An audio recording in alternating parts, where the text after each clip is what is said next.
네, 이번 시간은 뉴스앤파워 인터뷰 코너입니다. 최근 연이은 악재로 어려움을 겪고 있는 정의당이 비대위를 꾸리고 상황 수습과 쇄신안 마련을 위한 논의에 본격 돌입했는데 비대위원장을 맡고 계신 정의당의 강은미 원내대표와 함께 관련 이야기 나눠보도록 하겠습니다. 대표님 안녕하십니까? 안녕하세요. 안녕하세요. 네. 창당 이후 이제 최대 위기라는 이야기가 나올 정도로 지금 정의당이 여러 가지 어려운 상황들이 이어지고 있는데요. 지난달 말에 이제 비대위가 꾸려졌고 이제 의원님께서 비대위원장을 맡고 계신데 현재 그 당 내부 분위기는 어떻고 또 수습을 위한 대책들은 어떻게 진행이 되고 있습니까? 네, 먼저 국민들께 염려와 실망을 끼쳐드려서 정말 죄송하다는 말씀 드리고요. 당원들도 이제 많이 실망하고 또 어떻게 해야 되나 좀 망연자실을 하고 있기도 하고 네. 또 다른 한편으로는 정의당이어서 이제 이런 문제에 대해서 드러내놓고 이렇게 처리하지 않았나 하는 말씀을 하시는 분들도 계시고요. 그래서 지금 이제 비대위는 지금 이 사태를 잘 수습하는 거 그리고 이제 실망하고 있는 당원들을 잘 추스려서 다시 당이 좀 정말 그 필요한 곳에 민생을 살피는 그런 곳에 좀 다시 매진할 수 있도록 좀 힘을 만들어 나가는 거 그리고 또 한편으로는 이제 차기 당 대표 선거를 네. 잘 치르게 하는 거 이런 일정을 가지고 좀 논의를 진행하고 있고요. 특히 이제 우리가 성평등 문화와 관련해서는 다른 정당의 어떤 정당하고 다르게 제대로 하고 있다고 생각했는데 이 문제를 보면서 이제 우리도 모르는 사이에 우리 안에 이런 문화들이 혹시 있지 않는지 그래서 좀 그 전체적으로 조직 진단을 좀 해보고 문제가 있다고 하면 전반적으로 조직을 좀 변화시키는 것과 관련된 대책들도 좀 내오고 있습니다. 네, 좀 더 구체적으로 들어볼까 하는데요. 아까 네. 이 비대위가 좀 더 이 쇄신을 위한 방향 꾸려나가고 있다 이렇게 네. 말씀을 해주셨는데 어떤 이야기가 가장 많이 청취되는지 궁금합니다. 이제 첫 번째로는 이제 당에 이 여성과 남성들이 같은 문제를 바라보더라고 입장차가 좀 다른 게 있고요. 네. 그리고 이제 이 40, 50대의 여성이든 남성이든 40, 50대가 느끼는 것과 20, 30대가 느끼는 이런 그 세대 간의 입장 차이들이 있습니다. 그래서 네. 이런 문제들을 이게 갈등으로만 보지 말고 지속적으로 대화하면서 그런 입장 차이들을 좀 줄여나가는 게 필요하지 않겠냐 이런 이야기들이 있고요. 또 이제 당이 여러 차례 이제 위기들을 겪으면서 당이 전면적으로 쇄신하기 위한 이런 그 공론의 장 모든 것을 좀 드러내놓고 논의하는 이런 것들이 좀 필요하지 않겠냐 이런 이야기들이 좀 있고요. 또 한편으로는 정의당이 이제 지난번에 중대재해처벌법을 한 것처럼 실제로 당원들이 다 같이 달라붙어서 의미 있이 정책을 좀 만들어 나가는 이런 일들을 좀 더 그 적극적으로 추진하면서 시민들 곁으로 다가가는 게 더 필요하지 않냐 이런 이야기들 중심으로 좀 나오고 있습니다. 네, 여러 가지로 참 힘든 시간들을 네, 보내고 네. 이제 계실 텐데요. 그 쇄신한 논의와 이제 더불어서 또 중요한 게 이제 아까도 말씀하셨지만 차기 지도부 선출이잖아요. 네. 대략 언제쯤으로 생각하고 계십니까?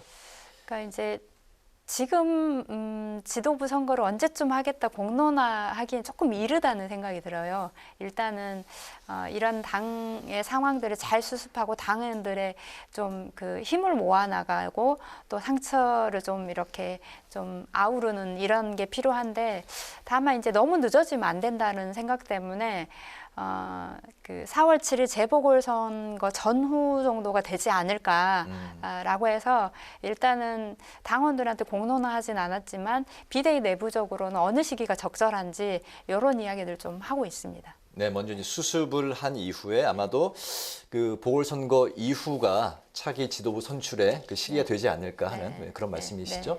그 이제 보궐선거 말씀을 하셨는데 당 비대위가 이제 꾸려진 이후에 이제 가장 눈에 띄었던 게 이제 그 무공천으로 결정을 이제 한 건데요. 예비 후보들이 당시 이제 이미 등록을 하고 활동을 하던 시점이라 그 결정이 좀 쉽지 않았을 것 같습니다. 그런데도 이제 결국에 이제 결정을 내렸는데 어떤 고민들이 있었고 또 그런 결정을 한 배경은 어떤 건가요? 일단 그 당이 이제 이번 선거를 어떻게 바라보냐와 관련해서 이제 코로나 민생을 극복하는 거, 그리고 이제 지금 부동산 뭐 특히 서울 같은 경우는 그러면서 정말 안전한 주거, 네. 그리고 실제로 주거가 투기의 대상이 되면 안 된다라고 하는 요 현실 문제, 그리고 이제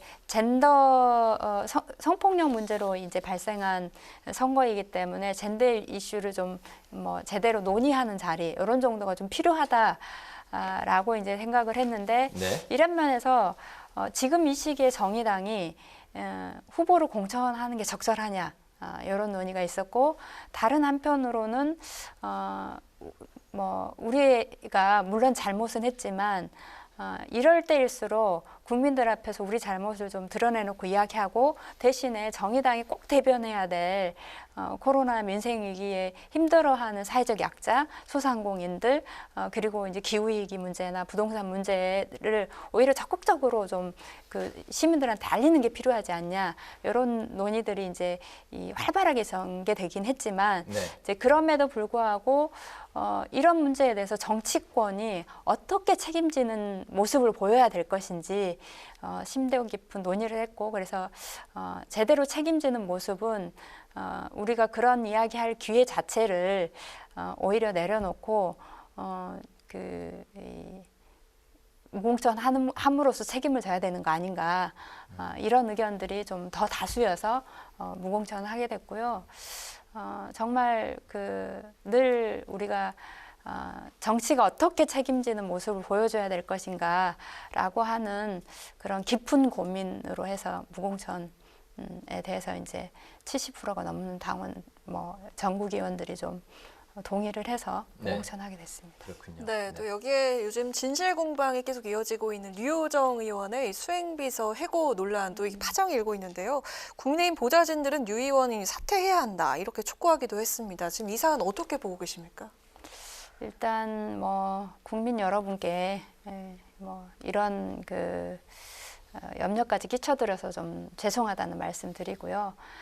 지금 당 내에서는 이제 이게 지금 당기위에 제소돼서 당내의 절차를 진행하고 있습니다. 그래서 그걸 좀 지켜봐야 될 것 같고, 이제 다만 류 의원이 비소와 관련해서 기자회견 등을 통해서 이런 입장을 밝힌 것은 좀 약간 적절하지 않은 행동이었다. 라는 좀 생각은 듭니다. 하지만 이제 좀 이후에 좀 당내 절차가 남아 있기 때문에 그건 좀 지켜봐야 될 것 같습니다. 비판의 여지는 있지만 사퇴 여부에 대해서는 앞으로 좀 추후 좀 지켜볼 필요가 있다는 입장이신 건가요? 아니 이제 지금 이 문제로 저는 국민의힘이 그동안에 아마 이 국감이 끝나고 나면 늘 비서진과 관련돼서 과반 이상이 교체되고 이런 다른 정당들의 그런 심각한 문제들이 많이 있는데 그게 드러나지 않을 뿐이지, 이 문제를 가지고 시민사회나 노동계가 어떤 이야기를 하는 것은 받아들일 수 있겠지만 과연 국민의힘이 이런 이야기를 하는 것이 적절한지 어불성설이다라는. 알겠습니다. 최근에 주택 공급 정부 대책에 대해서도 정의당은 이제 비판적인 입장으로 알고 있는데요. 심상정 의원 같은 경우는 전면 재검토를 촉구를 했고, 의원님은 묻지마 부동산 공급이 능사는 아니다, 이렇게 비판하셨는데 어떤 이유 때문인가요? 네, 이제 벌써 이번에 지금 대책이 25번째 대책인데요. 이제 실은 집값을 잡아야 서민들한테 집을 살 수 있는 게 있는 거잖아요. 그러니까 이미 집은 104%가 공급돼 있는데 실제로 집이 없는 무주택자가 43%인데, 이제 여기에서의 문제는 실제로 부동산의 불로소득, 그다음 투기 억제를 어떻게 할 것인가의 문제인 것이지. 그리고 당장 올해가 정부 1월 달에 발표한 내용을 보더라도 그 전에 어떤 정부보다 이 주택 물량을 많이 공급하고 있다라고 말을 했거든요. 그런데 갑자기 이제 마치 주택이 그 물량이 부족해서인 것처럼 막 대규모 공급 정책을 발표했는데 핵심은 부동산은 투기의 대상이 아니다. 집은 투기의 대상이 아니다. 그래서 정말 주거와 관련된 문제는 그 시민의 삶의 질에 정말 중요하거든요. 네. 이건 중요한 저는 정부가 해야 될 역할이라고 봅니다. 그런 면에서 1가구 1주택을 기본으로 해서 어떻게 하면 투기를 억제할 것인지에 대해서 정부 초창기에 제대로 그 억제 정책을 하지 못해서 생긴 문제인 것에 대해서 제가 문제 제기를 한 것이고요. 네, 그러니까 이제 공급이 문제가 아니라 투기 근절 대책이 더 중요하다는 네, 말씀이시죠? 그렇죠. 투기 근절 정책을 하지 않는 한 네. 실제로 집 없는 사람들이 집을 가질 기회는 없을 수가 것이다. 없죠. 9억, 10억 이렇게 넘는 네. 최저임금 수준 3,500만 원 정도 받는 사람이 이 9억짜리, 10억짜리 이렇게 살기엔 불가능한 일이잖아요. 네. 그런 면에서 저는 정말로 이 지금 현재 다가구 주택에서 매물을 내놓을 수 있게 하는 방법 그리고 투기 억제 정책을 좀 더 강하게 분명하게 해야 한다라고 생각합니다. 네. 네, 또 코로나19 관련 영업 제한 조치로 인해서 자영업자와 소상공인들 고통도 현재 한계의 상황이라고 볼 수 있을 텐데요. 자영업자에 대한 손실 보상 방안과 이 법적 제도화 논의 앞으로 어떻게 접근을 해야 한다고 보시는지 여쭙겠습니다. 네, 이제 정의당은 계속 코로나와 관련돼서 이제 뭐 정책들을 내왔는데 특히 이제 매번 그 단계가 올라갈 때마다 긴급하게 내놓는 정책이 아니라 어떤 단계에서 어떤 데가 집합 금지가 되거나 그래서 영업을 못할 때 그럴 때 각각의 대처할 방안들을 매뉴얼화해야 한다라고 저희 정의당은 주장을 했고요. 그렇게 매뉴얼에 따라서 이렇게 뭐 필요한 그 뭐 지원이나 이런 게 필요하다라고 생각을 하고 특히 이제 아예 집합 금지로 해서 영업 정지된 곳에 대해서는 네. 들어가는 비용들이 있잖아요. 예, 임대료, 그다음에 이자, 그다음에 그 노동자 인건비 뭐 이런 것들과 관련해서는 저는 지원이 필요하다. 그리고 이제 집합 금지는 아니지만 영업이 이제 뭐 시간이 줄어듦으로 해서 실질적으로 피해 입은 이곳에 대해서도 지원하는 게 필요하고 그래서 이걸 빨리 이제 특위를 좀 구성해서 구체적으로 입법권까지 가지면서 필요한 입법들도 하고 그리고 앞으로도 이런 재난이 있을 때마다 매뉴얼대로 좀 할 수 있는 그런 정책이 좀 필요하다는 생각입니다. 특위를 통한 좀 더 세밀한 매뉴얼이 필요하다. 네, 잘 알겠습니다. 4차 재난지원금에 대해서 이제 좀 들어보겠습니다. 현재 민주당은 선별과 보편을 이제 동시에 추진한다는 입장이고요. 국민의힘은 선별, 차등 지원의 입장인데 정의당의 입장이 궁금합니다.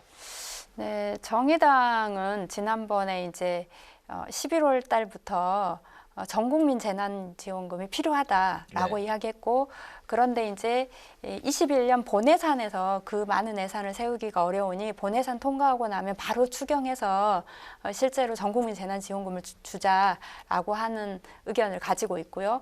근데 앞서 말씀드린 것처럼 전 국민에게 재난지원금을 주되 각각의 영업 정지 또는 뭐 이 정부의 이제 이 감염병 조치에 따라서 각종 뭐 영업 제한이나 또는 영업 금지를 당하고 있는 그런 업종에 대해서는 각각의 매뉴얼대로 좀 지원해주는 게 필요하다라는 것과 또 한 가지는 이제 그렇게 되더라도 프리랜서 그다음에 실제로 뭐 플랫폼 노동자들을 비롯해서 예술인 노동자들 네. 그러니까 아예 여기에 또 포함되지 않는 부분들 있잖아요. 네네. 그래서 이제 이 전국민 소득보험처럼 좀 더 또 그 사회 안전망을 촘촘히 짜는 것은 또 한편으로 필요하다는 생각을 합니다.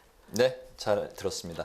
오늘 뉴스엔 파워 인터뷰는 정의당이 현재 처해 있는 상황과 수습 대책들 그리고 부동산 대책을 중심으로 한 이야기들을 같이 나눠봤습니다. 지금까지 정의당의 강은미 비대위원장과 함께했습니다. 오늘 말씀 잘 들었습니다. 네, 고맙습니다. 잘 들었습니다. 감사합니다. 고맙습니다.